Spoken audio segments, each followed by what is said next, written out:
The secret in software buying. What are the secrets of buying software like ERP, like maintenance application, HCM application, or CRM application?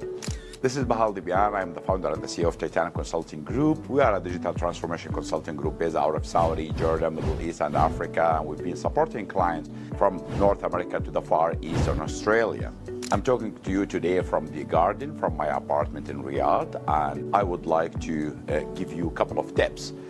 Today I had one of our team members. She came across and she was asking questions about the software buying and what are the things she needs to keep in mind as she helping one of our clients in buying the software. And today I want to talk about the SaaS product, which is the software as a service, and what are the tricks and the tips you have to keep in mind with the principal companies while you are buying that kind of software. The first tip I would like to give you is make sure you understand the licensing model of the software. In many organizations, the SaaS products, in particular the software as a service, our products has limitation. It could be a modular-based product. It could be modular-based licenses. If I want to talk about ERP or maintenance application, it could be, for instance, that ERP can help you with the financial, can help you with the procurement, supply chain, or logistics, and some other kind of modules. But there is one trick which people they keep forgetting is the number of transactions you have, the size of the files you need to store, the reference documents, and so on and so forth. And obviously, in less than a year time of using that ERP, you figure yourself that you have to upgrade the licenses. And you will have to renegotiate again, and you have to go through the purchase cycle.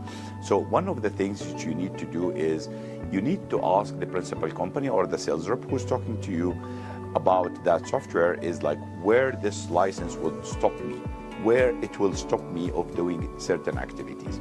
Now, obviously, if you have put together your business requirement previously and you put your maybe like compliance matrix or the requirement matrix before, that would help a lot, but that would cover for 70 or maybe 75% of the license scope, not the project scope, the license scope, but there are 25% which you have to understand very well where that type of license would stop you and what kind of licenses you need to buy.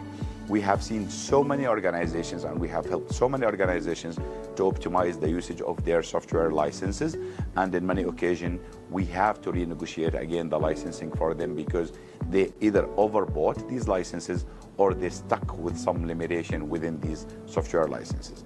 That was tip number one.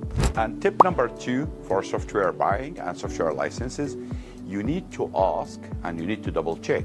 These software companies, they have an incremental price because of price inflation and currency fluctuations and so many other reasons why they need to add a cap of increasing the price. So the best strategy of software buying, especially talking about subscription here, is to fix your subscription for the next 3 years or 5 years if you can, and you fix your prices of the software licenses over that period. After that, you would define a cap of price increase. The cap of price increase could be up to 3, 4, 5% or whatever that percentage. You fix also your discount. There are 3 or 4 elements of your contract which you have to keep in mind. The first one is the fixed price over that period, which is fixing your discount over that period of time, adding the cap of price increase over that period, and you have to pay extra attention about some of the conditions which many organizations and principal companies they put, unfortunately, where they keep part of the condition where they say that they deserve or they have the right to change the pricing over a period of time and without even noticing their customers. I don't find it very fair personally, because you have to really be honest and be straightforward with your customers and make sure at least your customers understand what they are coming up to, especially when they are budgeting every year for the software license. And when they bought your software, actually they calculated a TCO or they built a business case and they looked at the overall cost over the next 5 years. But all of a sudden on year number 3, you are shooting your prices from $90 or $99 to $120, $130 per user per month. That itself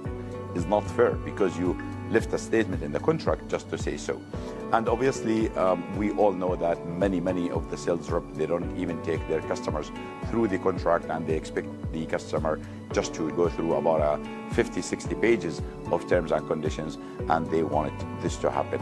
And I don't blame any customer who go through the legal reviews and they really take their time in reviewing these contracts, because it can come back and bite you. And that is where many organizations, they fail in the continuity of the ERP application. Tip number 3, when you are buying software, you have to understand what support comes up with that software. In many SaaS organizations, they've got multiple products. Many of them, they sell the license as well as services. And the services here, when they sell it, they sell you something, they call it annual contract service, they call it advanced services, advanced support, some of them they call it premium support, some of them they call it whatever they call it, right? Now, you need to know as a client that you have the rights to understand that you get a free support with the software as a service and with the subscription model. Subscription model, it means that you are entitled for upgrades, you are entitled for bug fixes, and you are entitled for the support. Now, the SLA or the service level agreement could vary based on the package you are buying or the package which comes within your subscription. But you should know that the principal company mandatory and mandated to support you. They cannot sell you a software and they just decide not to support you. You have to know your rights first, and then you also go into that kind of support. In many organizations, the sales rep, because they have that part of their quota, they try to sell you their professional service or the advanced support, convincing you that the advanced support is better than the normal support. It's a faster and a quicker feedback or a quicker responses, but you need to evaluate that. And my advice always to all my clients, start with the basic package of support and don't upgrade till you see your needs and measure your needs. Because obviously you need to understand the stability of the environments, you need to understand the changes which can come up, either like a regulatory changes and how fast these principal companies are reflecting that within their product. Tip number 4 is nothing new. The more you buy, the more discount you will get, right? In any normal purchases, the more you buy, the more discount you will get. But in software as a service, the more years you give commitment to subscribe, the more discount you will get. For the principal companies, we call this a recurring revenue. So when they secure even unearned recurring revenue from you, when you sign a contract over 3 years or 5 years, then they would give you more discount. And I do advise business owners, and this is unfortunately so many financial managers, financial directors or CFOs, they really don't understand it and they get it wrong. If you are implementing an ERP application, I don't expect you to change your ERP every year. So what is the problem of signing a contract commitment that you will be subscribing year after year for the next 3 years? What kind of difficult commitment is that? I don't really get it. It's a contract. You are not paying for 3 years, number one. You are paying based on the payment terms which comes with the contract. Some of the organizations, they allow you to do even quarterly, right? But the longer payment terms you make, the less discount you will get. The shorter contract commitment you make, the less discount you get. So don't fall under this trying to be smart and you are telling me you are managing risk. If you decide to buy, for example, an Oracle product or SAP, definitely you are not going to change your product in 1 or 2 years. That's a stupid decision even today, not to give commitment of 3 years. So my advice always, look at the commitment which you can give.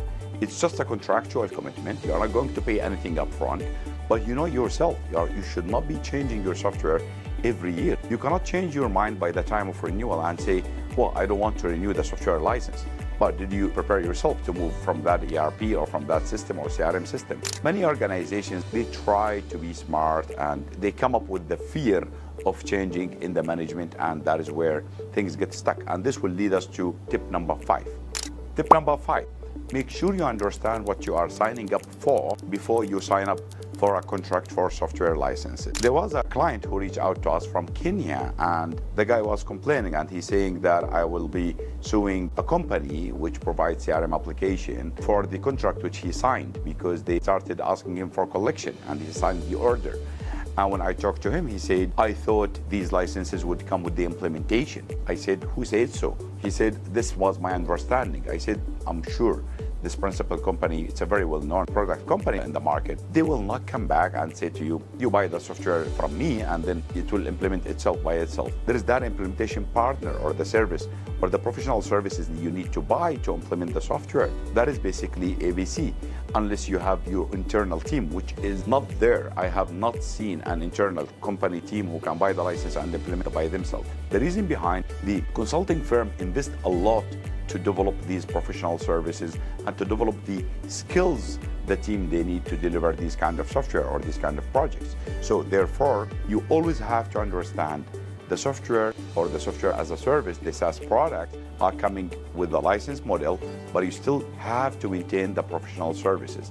So before you sign up, make sure that you select your partner. The reason behind it, because it is your mandate to hire these people. The principal companies would recommend you, like for example, we are an Oracle partner. Oracle recommend us most of the time because of our professional service and the professionalism which we are in. But at the same time, if you want to really understand how does that work, the professional service companies like us should also help you understanding what's in it for you and what kind of contract you are getting. Tip number 6, it is not only a tip, it is a combination of a tip and advice for clients who are about to buy software licenses or SaaS products. Many of them actually, they complain about the principal companies. They force them to sign the contract before they start the project. And they always come back to say the implementation is going to take 4 to 6 months. So why I'm paying the software license while I'm not using it? In fact, that is a very simple question, to be honest, and simple answer. The reason why you have to sign the contract in order to engage the implementation partner are 2 reasons. First one, there are so many of these principal companies that don't allow the implementation partner to be engaged before the project even kickstart or get started. The reason behind it, because they want to secure the sale of the license. That is being selfish, right? I understand you are thinking that they are selfish, but the truth is not. The truth is the implementation partner or the implementation team or the consulting firm who is going to implement that product for you are in need of your own environment, your own setup, your own instance, we call it, and technically we call it instance, or your own database or your own system. They need the access to that particular instance or that environment in order to set up your needs against that. And many people and many organizations, they say, well, it should be similar to anyone else. I say, yes, it should be, but there are many requirements you can come up with which are unique to your environment. For example, the type of software license you are buying. If you are taking maybe the intermediate or the beginner or the first stage, second stage, third stage of licenses, the integration within your IT environment, it's vary from one client to another client.